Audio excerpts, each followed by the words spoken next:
Hello, dear listener. It's a cold day. It's rainy, it's grey outside. It's perfect weather for curling up with a cup of tea or a glass of wine and just thinking.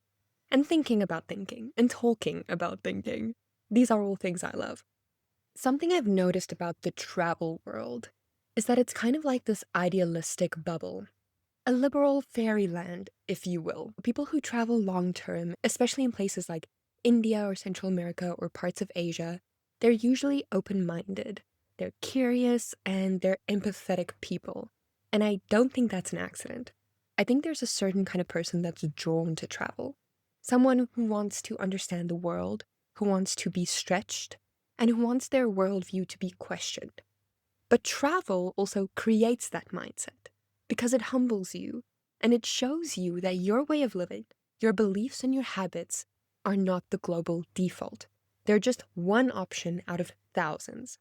And when you're abroad, you're forced to communicate without words. So sometimes that means you're just using smiles or gestures and shared glances. So you're forced to feel like the foreigner. And when you see how many different ways there are to live and to love and to believe, it's almost impossible not to start questioning your own assumptions. And that's what I love about travel. I think it's a really healthy part of growing up, realizing that the world is bigger than your hometowns and your beliefs and your family and your school and your algorithm. But here's where it gets interesting. So I'm currently on a home visit to renew my passport. But before this, I was in Vietnam for a couple of months. And before that, I was in India and Central America before that. So at this point, I'm honestly more used to spending time with people who don't think like me. Or at least that's what I believed. Then, a few days into being home, I had a conversation with a childhood friend of mine about politics. And it was like someone snapped their fingers and broke the spell. Because I realized very quickly that I've been living in a very specific ideological bubble. One that makes it seem like everyone shares my values and that the people who don't are kind of like on the other side, or they're wrong, or they're stupid, right? Because that's how we're taught to think. But the wild part is this friend of mine is smart and kind and thoughtful and genuinely a good person. And yet we were coming from completely different worlds of understanding. And that's when it hit me. I thought I was expanding my perspective by traveling. And yes, of course, I am in a way. But also, I've just been surrounded with people, especially other travelers, who think exactly the way I do. It's just in a different setting. So travel, funny enough, didn't save me from binary thinking. It just wrapped it in nicer language. Because that's what happens in our world now, right? Everything is us versus them. Right or wrong, moral or immoral, educated or ignorant. And the problem with binaries is that they flatten everything. They remove nuance and curiosity, and it makes it very easy to stop thinking. Actually, I think we are encouraged to stop thinking because we are rewarded for having fast, loud, and confident opinions, even if we're still forming our own thoughts. But truthfully, real understanding is slow, and it's uncomfortable, and it requires us to hold more than one truth at the same time. It's okay to say maybe I don't know yet. In fact, I think it's really good to stay open. The philosopher Hannah Arendt writes about this, how the act of thinking is what protects us from becoming passive or controlled. Not necessarily intelligence or education or forming opinions, just the willingness to think and to think for ourselves. And sometimes I worry that we're losing that muscle. So in this episode, I want to talk about nuance, how to think in a world that benefits when you don't, how to have conversations that don't collapse into sides, and how to stay open and curious and alive to complexity, even when certainty feels easier. This isn't about being neutral or not taking a stance. It's about being honest, being awake, and remembering that depth is still possible, even now. Welcome back to Lost and Found, the podcast where we're figuring things out in real time, together. I'm your host, Carmen Vit. So before we go any further, I want to make sure we're on the same page about what binary thinking actually is. Binary thinking is when we reduce complex, layered, emotional, human situations into two categories, two poles or two options. And that sounds like this is either right or this is wrong. This person is either good or this person is bad. I am winning or I am failing. You're either with me or against me. So there's no in between. There's no nuance, no, maybe it's both, maybe it depends, maybe we need more information. There's no gray areas. So binary thinking flattens reality completely. And it takes something that is rich and multidimensional and squeezes it into something that is digestible, even if what we're left with isn't actually true. And we do this because binary thinking is fast, right? It's simple, it's easy to defend, and it makes us feel certain. And certainty feels safe. But the problem is, life is not binary. People are not binary. You are not binary. You can love someone and know that they're not good for you. You can be proud of yourself and still want to grow. You can disagree with someone and still see their humanity. You can hold boundaries and still hold compassion. Reality is rarely either or. It's almost always both and. But when we default to binaries, we stop thinking. We stop listening, we stop being curious, and we start defending. And that's when the trouble begins. However, I think it's important to say this up front. Binary thinking isn't a personal flaw. I don't think it's stupidity or ignorance. Again, thinking that is in itself binary thinking, which is interesting, isn't it? Binaries are actually how the human brain is wired. Our brains are constantly trying to simplify the world because the world is overwhelming. There's too much information, so many stimuli, too many things happening at once. So our minds create shortcuts, categories, labels, neat little boxes, just to make life feel manageable. And evolutionarily speaking, that was useful because our ancestors needed fast judgments. Is this safe or is this dangerous? There wasn't time to sit by the river and ponder the nuance of a tiger's intentions. So binary thinking started as a survival instinct. But now, we live in a world where most of our threats aren't tigers. They're ideas and beliefs and perspectives, ways of living that challenge our sense of identity, but our brains still react with the same yes-no, right-wrong urgency. Add to that the way social media is built, and it becomes even harder to think for ourselves, because algorithms don't necessarily show you what's true. They show you what keeps you engaged. And the things that keep us engaged are shock, outrage, certainty, emotional intensity, an us versus them narrative, because those things are fast, they're reactive, they don't require thinking, they require feeling, and feeling intensely. So then, your feed slowly becomes this echo chamber, like a mirror reflecting back your own opinions, reinforced over and over again until they start to feel like the only rational worldview. And when that happens, disagreement starts to feel like a threat. Not just, I don't agree with you, but if you see the world differently than I do, something must be wrong with you. So instead of curiosity, we then choose certainty. And instead of conversation, we choose being defensive. We're not listening anymore, we're just broadcasting these fast forms, no depth opinions. And we don't ask people anymore, how did you arrive at that belief? We go straight to, you're either with me or you're against me. And the tragedy then is that we lose relationship before we even try to understand. We lose the chance to learn something from other people and to evolve, and the chance to be surprised. Because nuance is where growth happens, and it's where empathy lives. It's where we realize the world isn't simple and neither are we, but nuance requires slowing down. It requires time and presence and reflection, and those things don't trend, right? So to think for yourself in this world really is to go against the current. And it's to resist the pull towards speed and certainty and identity alignment. It's to remind yourself that complexity is not a threat. That's just life. So when we talk about binary thinking in a personal sense, it feels manageable, like something we can all nod along to. And I'll get to that in a moment, what I mean when I say binary thinking in a personal sense.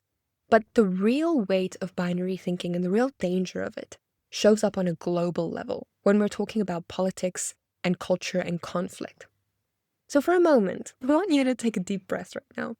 Let's talk about America for a second, because I think right now there's a very clear example. Right now in America, you have Republican versus Democrat, right versus left, patriot versus traitor, moral versus evil. That's the rhetoric that's going around. So there's entire identities being built around, let's say, quote unquote, which team you're on. Not what you believe, not what you've lived through, not the nuance of your story, just the team. What side are you on? And then people just tend to make snap judgments about who you are. There's also this idea that once you choose a team, the world flattens into these are the good people and these are the bad people. And everything becomes about defending your side. Even when your side might be wrong. Even when the truth is more layered than either side wants to admit. And even when what's needed is conversation, not war. I'm going to say that again. What's needed is conversation, not war. And I want to say this very clearly. There are issues where harm is real and trauma is real and injustice is real. And there are times when moral clarity is necessary, yes. But even within those realities, people are still people. People shaped by different experiences, different access to information, different fears, different histories, different wounds. And when we flatten all that into good people believe this and bad people believe that, we lose the ability to understand how change actually happens. And we lose the ability to reach each other at all.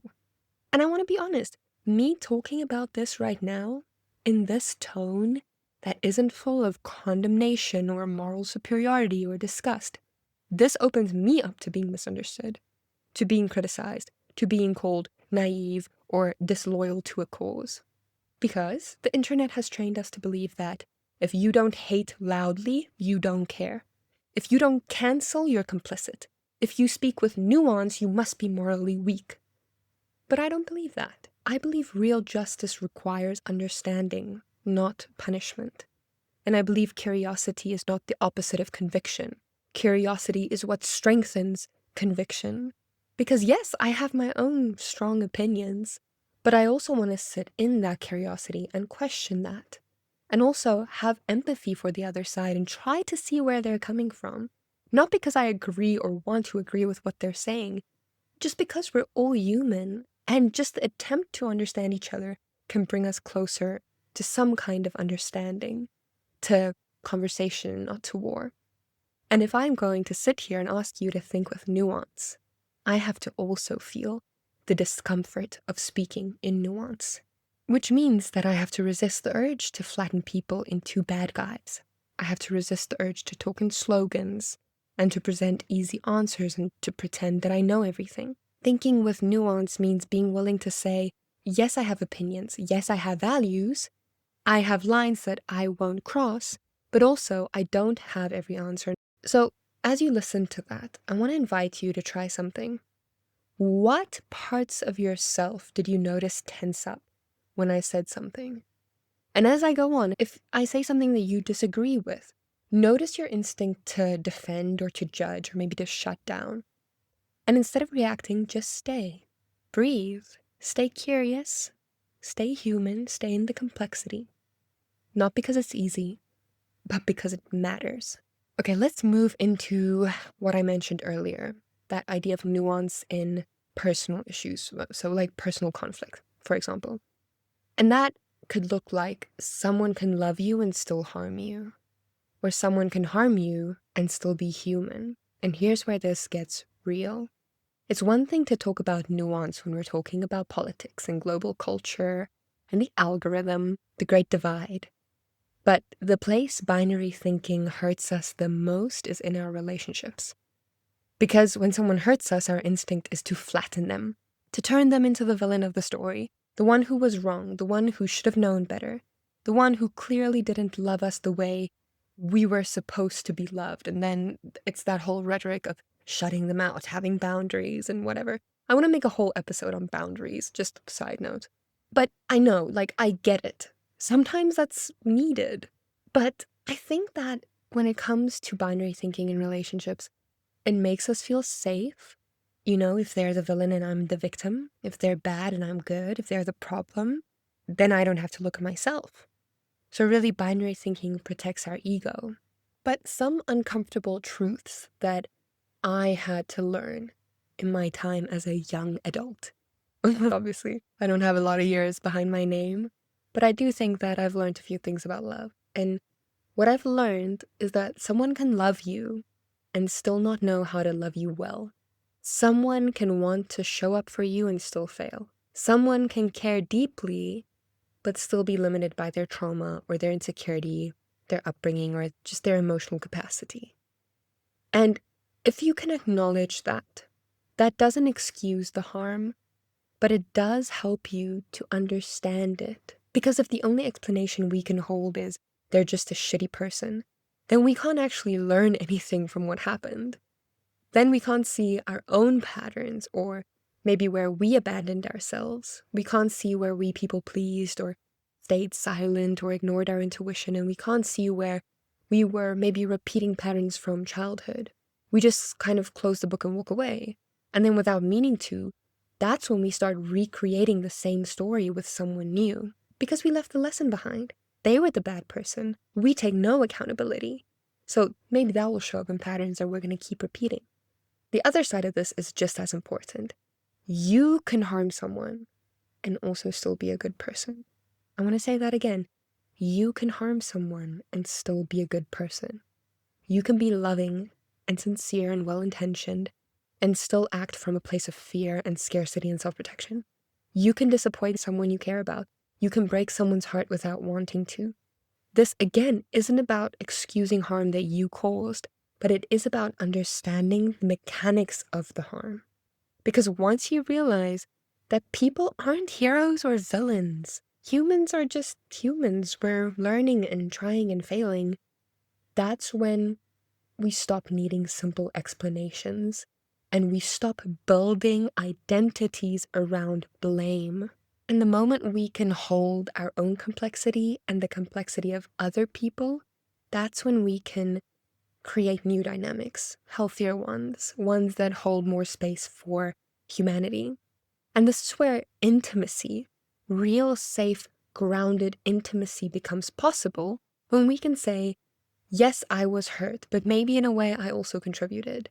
Or we can say that this was not right, but we were both trying, or we were both limited, or this mattered, even though I'm moving on right now. If we can say these things and we can hold these complexities and these nuances, that's where the growth happens. That's where self-respect is built. And that's where love becomes conscious instead of chaotic. Because love without nuance is just chemistry and delusion.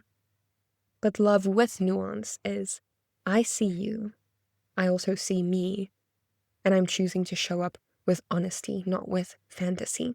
Now let's pivot to nuance in self-identity. This is an interesting one because a lot of the times we think that as we grow up, we can't really change our minds, we can't change our style or maybe a dream we once had because we will be betraying who we were. And we feel that way because one of the hardest places to hold nuance is inside ourselves. Because identity, who we believe we are, isn't just personal. It's social and it's relational, and it's shaped by who we're in conversation with. Our beliefs become tied to the people we surround ourselves with, the content we consume, the roles we play, the communities we belong to. And once a belief becomes tied to belonging, so I belong in this community, and this community believes that, therefore, for me to belong, I need to believe this, right? So once belief becomes tied to belonging, it stops feeling like a belief, and it starts feeling like a self. That's when it becomes dangerous. Because if you then question that belief, or if you shift it, or if you outgrow it, you risk losing the world that made you feel accepted. And you feel like you're losing not just the belief, but yourself. And you're losing belonging and acceptance. And so we cling. We cling to views and identities and labels and aesthetics and habits or dreams that no longer fit us. Not because they're true and we don't want to lose what is true, because oftentimes they're not. It's because They're familiar. And this is where binary thinking sneaks in, because we start to tell ourselves, if I change my mind, I'm going to betray myself. Or if I don't believe what I used to believe, am I lying to myself now, or was I lying to myself back then? Or if I outgrow a community, does that mean I was fake, or am I fake now?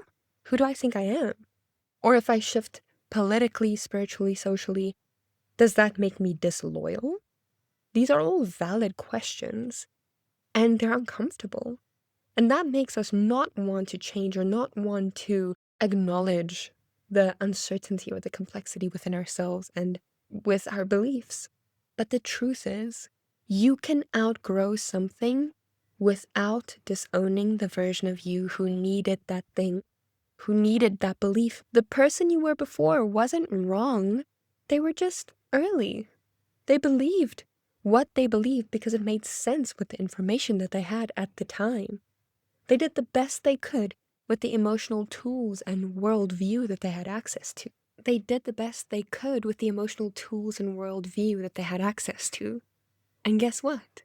You right now, you're doing the same thing. We're all in process. Identity is not a fixed state.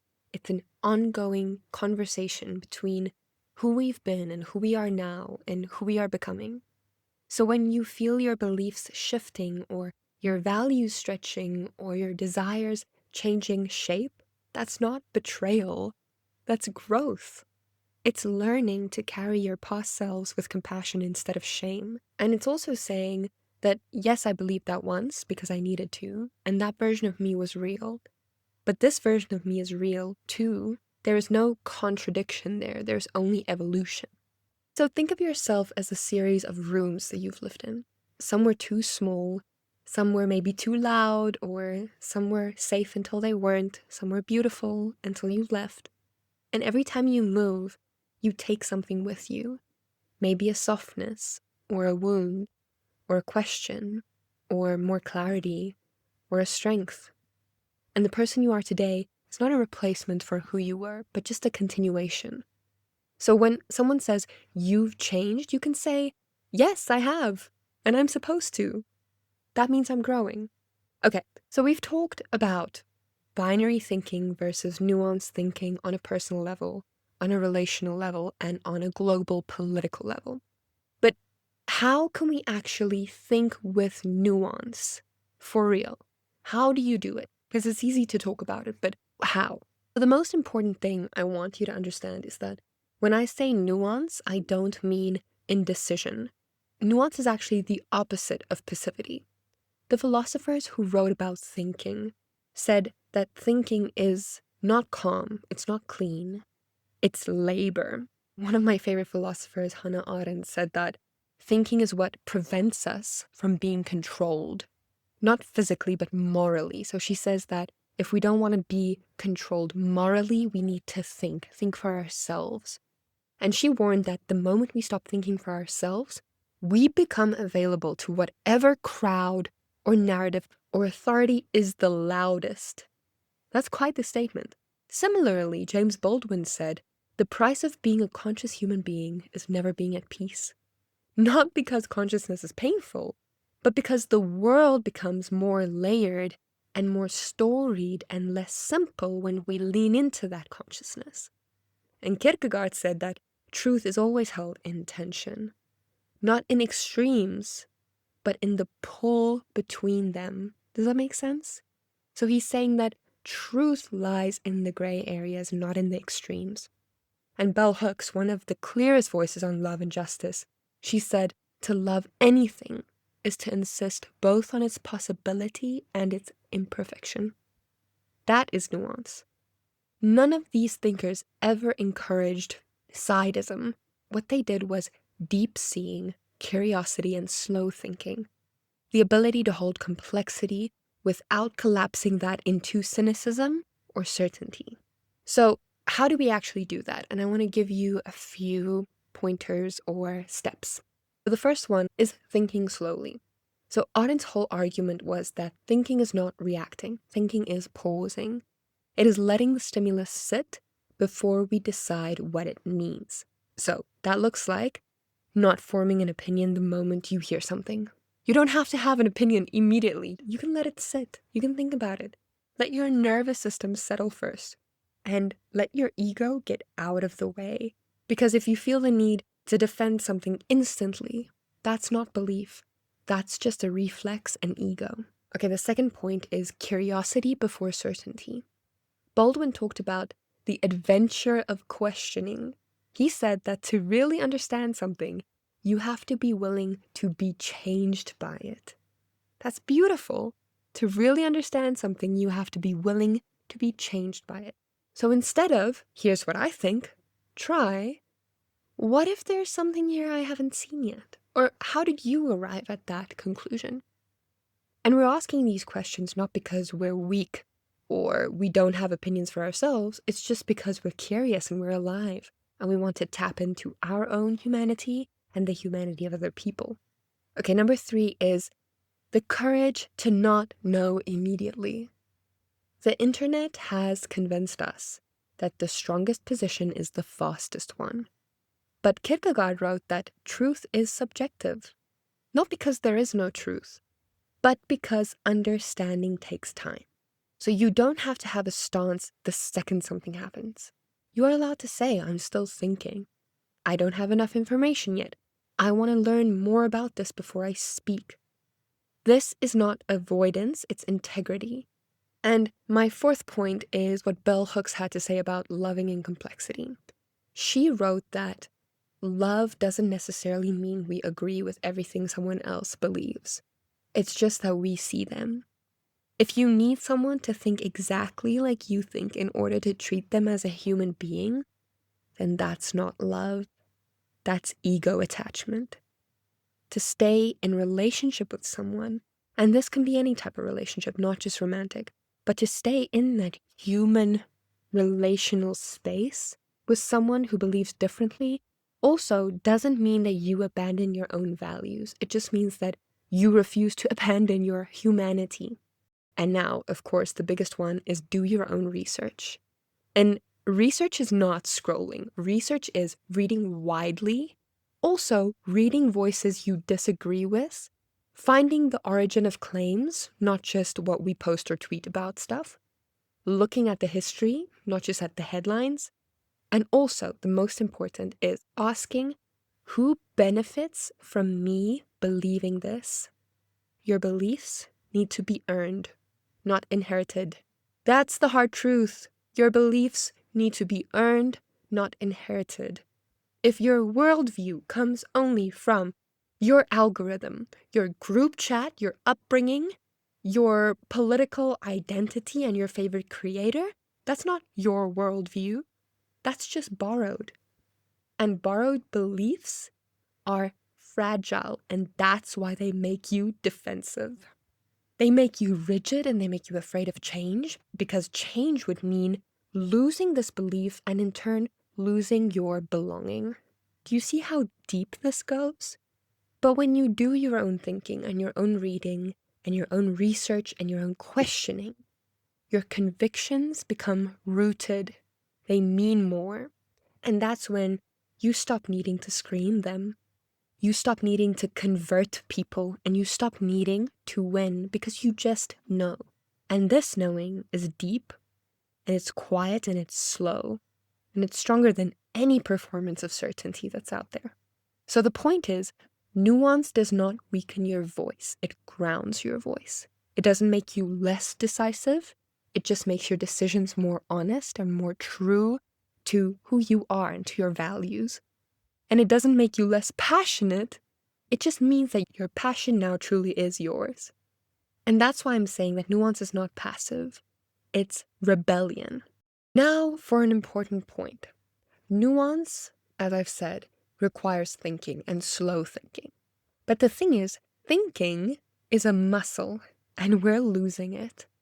There's something I heard recently that really stayed with me. So once, a long time ago, our physical strength and exercising that was built into our daily lives because we carried water and we built things with our hands and we walked everywhere and we used our bodies constantly. But now, because our environments have become so convenient, we've had to reintroduce struggle on purpose. We go to the gym to simulate physical effort, just to stay healthy in a world where we're no longer required to use our bodies. And I think the exact same thing is about to happen with our minds, because AI is making things easier.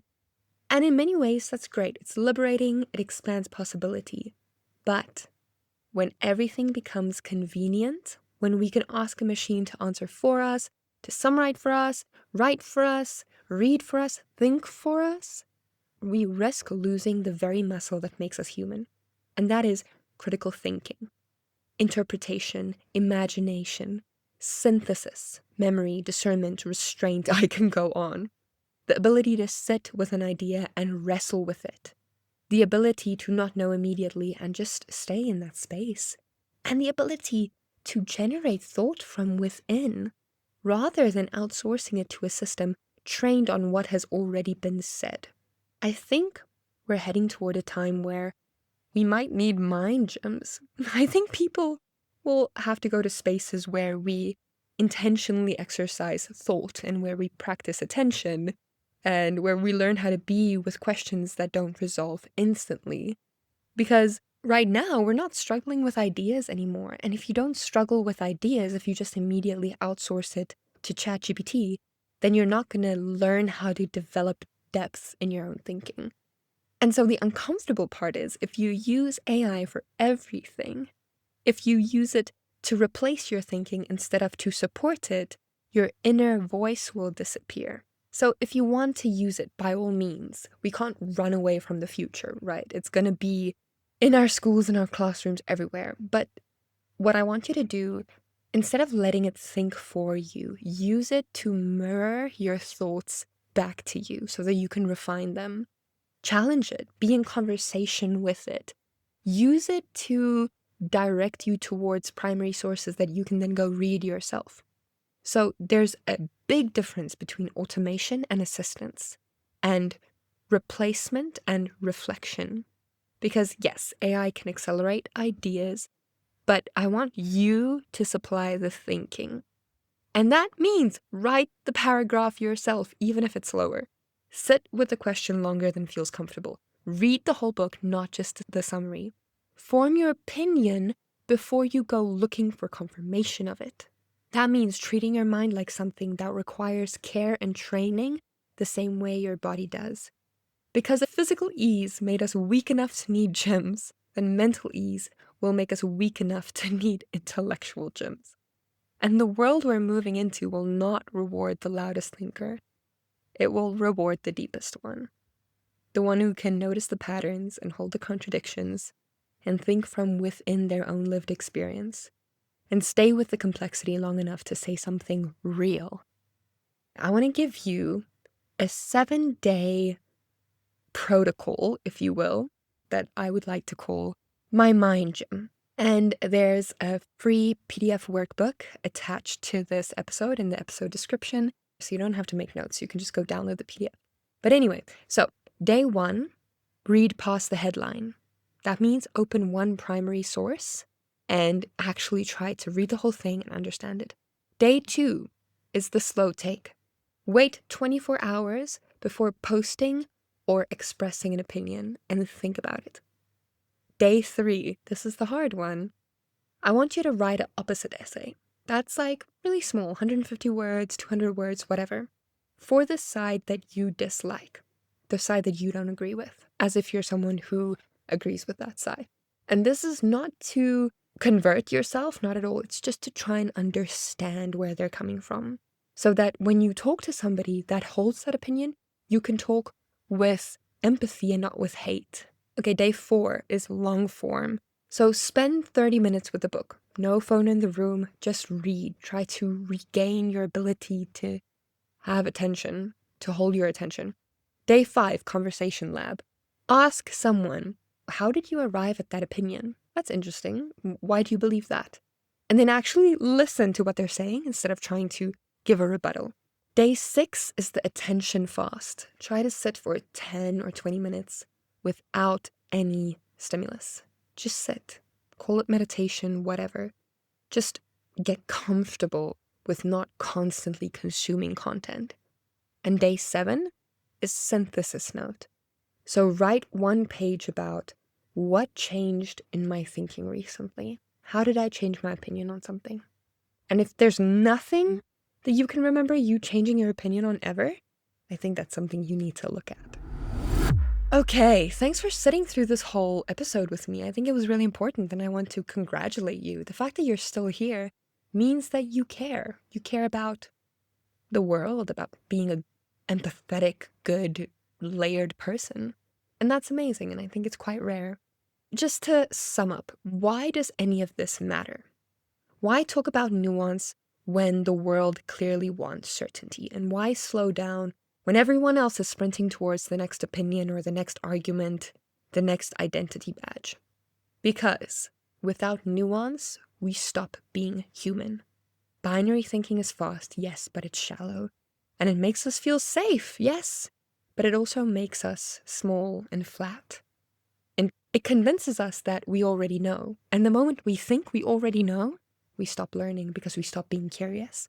And the truth that I've come to after years of traveling and reading and listening and debating and staying up way too late, talking to strangers in hostel kitchens, is that everyone has a story that makes their beliefs make sense. And when you understand that, like really understand it, something softens in you.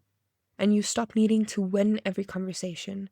You stop needing to prove your identity through arguments, and you stop mistaking your opinion for your worth.